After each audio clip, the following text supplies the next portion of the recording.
please hit that subscribe button. It literally just takes a second. Bottom right hand corner, just really helps me out. I've put many hours into this video and I'd really appreciate it. I'm going to be doing lots more FIFA 22 related stuff. I'm going to predict some ultimate team ratings of different squads like Chelsea, City, Bayern Munich, Real Madrid, etc. So subscribe if you want to see that.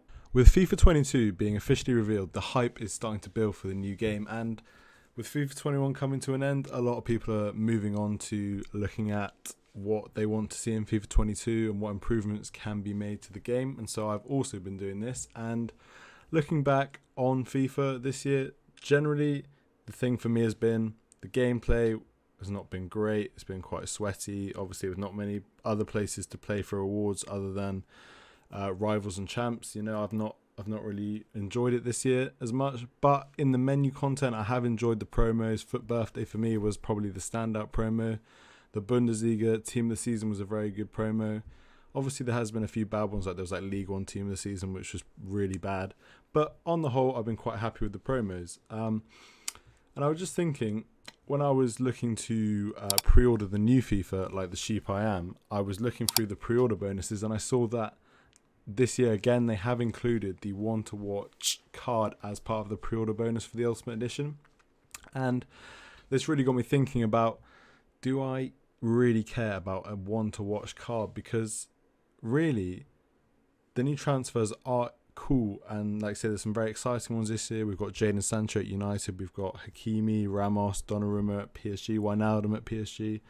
Obviously there's probably some more signings to come and they're exciting, but with Want to Watch cards, like, they just don't get me excited at all when I look back at them. And when I go to pre-order the game, I just don't really care at all for the card, because they just don't really mean much unless you get lucky with the players and they have a good start. But generally with new transfers, they don't start off flying in most cases. And as a promo itself, I feel like it gets overlooked because it is at the start of the game when there's a lot of hype. Everyone's super excited. No one really looks into how bad this promo is. And I think, like I say, it gets overlooked because of the hype. And then people fail to see it's really just a dead promo. So in this video, I've thought of a few ideas what they could do to kind of reinvigorate the promo, make it a bit more interesting, because they are live cards. But if we'll take a look in a minute, but generally most of the cards don't even get upgraded and they just sit static for the whole year. And if you pre-order it and you get one of those cards that sits static, what is the point? Like with most promos, all the cards get a bonus, but with the Want to Watch promo, you can literally just get a basic card with a different color. And for me, it's pointless, and I think there's a few things EA could do to improve this. So the first thing I want to take a look at in this video before we get onto my idea on how they can change is what the real problem with the Want to Watch promo is. So this is the I think this is Team 2 from this year's FIFA. And as we can see straight away, Sane didn't get an upgrade. Rodrigo didn't get an upgrade. Van de Beek didn't get an upgrade. Semedo didn't get an upgrade. Arthur didn't get an upgrade. Thiago didn't get an upgrade. For me, it's just so pointless just to have cards that sit static for the whole year. And especially like like I say, if you pre-order the game, you get a Want to Watch card. Say if you got Arthur, not particularly usable at the start of the game just because of his pretty bad pace, he just sits in your club the whole year static. And I just feel like it's so pointless when you pay all that money and you get a card that you can't really use. And obviously some cards do get upgrades, like you've got Jonathan David got an upgrade, Vidal got an upgrade, Florenzi got an upgrade. But the main issue I have then is if you look at this when Fernando Torres got this inform, he got it in May, and no one, unless you're like a huge Fernando Torres fan, you're never going to use this card. He was 13k when he was released. Yes, his Want to Watch got upgraded, but like I say, it's still not going to be used. So for me, that's still pointless. Doesn't like cover the flaws. Just because he got an upgrade doesn't mean it's usable. And that's the case for a lot of these cards. We got Team 1, which was a bit better, but Tellez, Allen, Ake didn't get upgrades.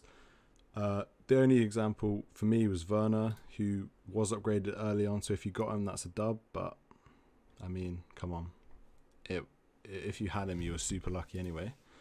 So generally, for me, the promo is hugely flawed.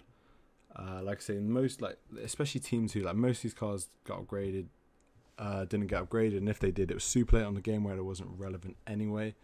And I just think there's a few things EA could do to improve this, and that's what I'm going to get onto now. Okay, so the first thing we're going to look at, obviously, is what a want-to-watch card is. Most people watching this will know, well, actually probably 99% of people will know, but basically, as you can see, Jadon Sancho here is on the left is the gold version. This is just a mock-up card. The card design is official, but the actual stats and the rating are all just what I've made up just for an example. But that's what I think he could be next FIFA. Obviously, he's transferred to Man United. And then on the right, you can see the official want-to-watch card design. And it is the exact same as his gold base card, but it's just a want-to-watch, and it can be upgraded. So what happens when Sancho has a good performance? He maybe gets 2 goals and an assist. He'll get a Team of the Week, and the card on the right will get upgraded. I think he gets a +1 across the board, and sometimes I don't know quite how they do it, but later on in the game, or if they're a low rated card, I think they get maybe a couple boosts. But if they're high rated, they generally just get a +1 across the board. And then, like I say, if he has another good performance, he'll get maybe through a hat trick or something. He'll get another +1 to an 80 or a 90.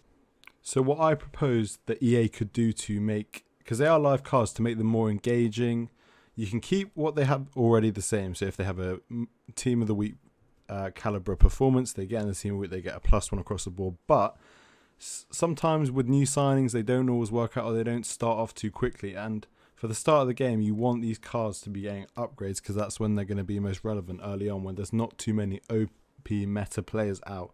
So what I think they could do is, this is an example, as you can see on the screen. Sancho, if he gets 3 goals, so I think United's first game is Leeds, let's say he scores a goal, doesn't have a great performance, doesn't get in Team of the Week, and in the second game he gets 2 goals, but it's like 2 kind of tap-ins maybe, and he's not quite a Team of the Week performance, but he's got a total of 3 goals. Now, normally that would just mean nothing. You know, Sancho's got 3 goals, he's actually had a couple decent games to start off, but he doesn't get an upgrade. And for me, that's just kind of pointless. And I think to make it more engaging, what you could do is, as you can see, if he hits the 3-goal tally, he gets a +1 in shooting, which obviously makes sense. You score goals, you get improved shooting, which is just a +1 in shooting. Nothing special, just a +1 across the board. And I think that just makes it, like, for me, that just makes it way more exciting when you want a player. If you've got a want-to-watch player, you want them to score, you're actually actively engaging in the game, hoping he gets a goal or a penalty or something. And then what you could do is next is maybe he's got to reach 5 or 6 goals. Like none of these numbers are exact; they're just kind of made up. And obviously, there's probably a few flaws in this, but this is just kind of my rough idea. And like I say, if he gets maybe 6 goals, he then gets another +1 in shooting, which would then take him to 81 shooting. And maybe the next milestone is 10, gets another +1, and so on. Maybe there's a cap, because EA are quite stingy with it, but there's a cap of like 15 or 10 goals. And Sancho may never reach that, but the option is there for his card to upgrade, which I just think makes it just works for this kind of want-to-watch promo. And then if he gets an inform on top of that, you know, it's a bit more boosted than it normally would be. I just think it makes the card just way more exciting to have and own, and we might increase the prices of some of these cards. Okay, so now on the screen you can see that the next stat increase that I would do is based on assists. So like goals, if you get 3 assists, you get a +1 in passing. Makes sense to me. And then if he gets maybe 6 assists, he can get another +1. Just another thing that makes it more engaging and just like way more interesting as a live card. Now we've got successful dribbles, which would increase the dribbling stat. I've just done 3 out of 3, as you can see on the screen, but I think that's maybe a bit low. Maybe it should be 5 or 6, but like I said, the numbers aren't exact on these. They're just rough estimates. They obviously might be changed if it was actually implemented in the game, but something like that. Successful take-ons, successful dribbles, you get a certain amount. You hit 5, then you get a +1 in dribbling. Yet again, just makes sense for me. As a live card, you know, just having the informs just doesn't make them exciting enough, but a small boost like this I think just makes it way more interesting. So obviously we've looked at Jadon Sancho as an attacker, but now we're going to look at defenders, so any transfer defenders. And as you can see, Ramos has gone to PSG, as you can see on the screen, and I think for defenders, it's a bit harder, but like obviously you can still get the goals, you can still do the assists to increase the shooting and all that. Like I say, for all one to watch cards, you can all like goals, assists, dribbling, they can all do it. But obviously with the defender, it's much less likely to get goals and assists. Although with Ramos, maybe not with goals. But I think for defending, I mean, I was kind of stuck on defending because obviously, there's many stats you could have. You could have like tackles, you could have interceptions, which I've gone for. Maybe, I don't know, winning headers in the air, but that will probably go into heading accuracy isn't defending. So for me, I've gone with interceptions for this. I've gone for 3 out of 3 interceptions, maybe a bit low on interceptions as well because they're a bit more common. So maybe that would be 5, 6 to reach the threshold. But then you would get a +1 in defending for a defender as it's much more likely. And as you can see, Ramos goes from 88 defending to 89 defending, but the rest of his card stays the same. And then I've gone for a physical upgrade. So I've done 10 out of 10 tackles. And I know that's defending, but I couldn't really think of anything else for stats that would contribute to physical. And tackling, you do have to be quite physical. If someone's running with the ball, you have to go shoulder to shoulder, nudge them off the ball, or whether you're sliding in. I think that just works with physical as well. Like that could work, or there might be another stat that I'm not thinking of. But I think tackles work for physical.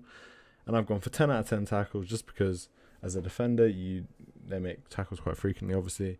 So I've gone for 10 tackles for a +1 physical upgrade. And you see it goes from 87 to 88.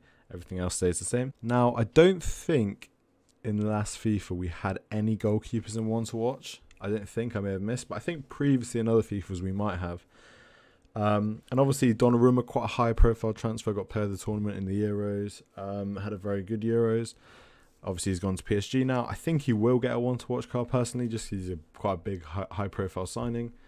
And for me, goalkeepers was quite a hard thing to think of, just because they've got completely different stats, and like obviously keepers are generally quite limited.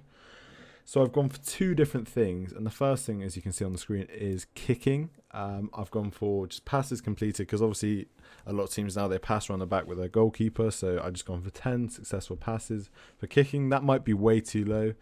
I think just general passes is quite an easy thing for a keeper to accumulate, so maybe that should be like 20 passes or something. I'm not sure. Like I say, these numbers are just not exact, or probably going to be an accurate representation of what would work in the game, but like I said, these are just rough ideas. But I've gone for 10 out of 10 passes, probably 20 out of 20 more realistic for a +1 kicking. As you can see, he goes from 80 kicking to 81 kicking. And for the most important thing, I've gone for saves. Obviously keepers do make lots of saves. I've gone for 5 out of 5 saves with a +1 reflexes on the card. So as you can see, the reflexes go up by 1 when he makes 5 saves. Like I say, it could be 10 saves if for the next +1, and maybe there's a cap at 20 or 25 or 30, just because throughout a season a keeper will make a lot of saves. And for the other stats like speed or diving or positioning, I wasn't too sure on those. Maybe you guys have some suggestions in the comments, but it doesn't have to be every stat. I think as long as there's something that can be upgraded for the keepers, I think that's just the main thing. And I don't think there'll be any other one-to-watch keepers than Donnarumma personally. And then finally, just because we've done goalkeepers, we've done shooting, passing, dribbling, defending, and physical, I wanted to do pace. Now, pace was a hard one for me because, stats-wise, it's kind of hard to think in a game what you could do. But I do watch Bundesliga, and a lot of the time on the screen, they do show the top speed of all the players in the match, or the player that ran the fastest in the match that clocked the highest speed. So I think maybe if a player achieves the top speed in the match, or maybe does it 3 times throughout the season or whatever, they could get a +1 in pace. I don't know if other leagues do that, but I know the Bundesliga definitely does that. Like I said, this is just a concept. There could be a better solution for this, but I think that's how you would upgrade pace. As you can see, top speed rank first. Hakimi will get a +1 pace from 94 pace to 95 pace. Like I said, I don't know particularly if pace is a great stat to try and increase, but I just tried to make a stat increase for every stat possibility. So that's my idea for how to fix the one-to-watch promo. Obviously, this is definitely not a perfect solution. I imagine there's some flaws in there for sure. But I just think something roughly like this, where you can just get increase in certain stat positions or whatever, just makes it way more interesting for one to watch cars, because as you saw at the start of the video, most of them don't end up getting upgrades, and if they do, it's way too late for them to be even relevant. I think just having these minor stat boosts for these cars for just achieving certain milestones in the real season just makes them way more interesting, way more usable. Like, nothing crazy, like it won't make them insane, but I just think it will make them more valuable. People will care a bit more, because at the moment I just think it's a bit of a dead promo.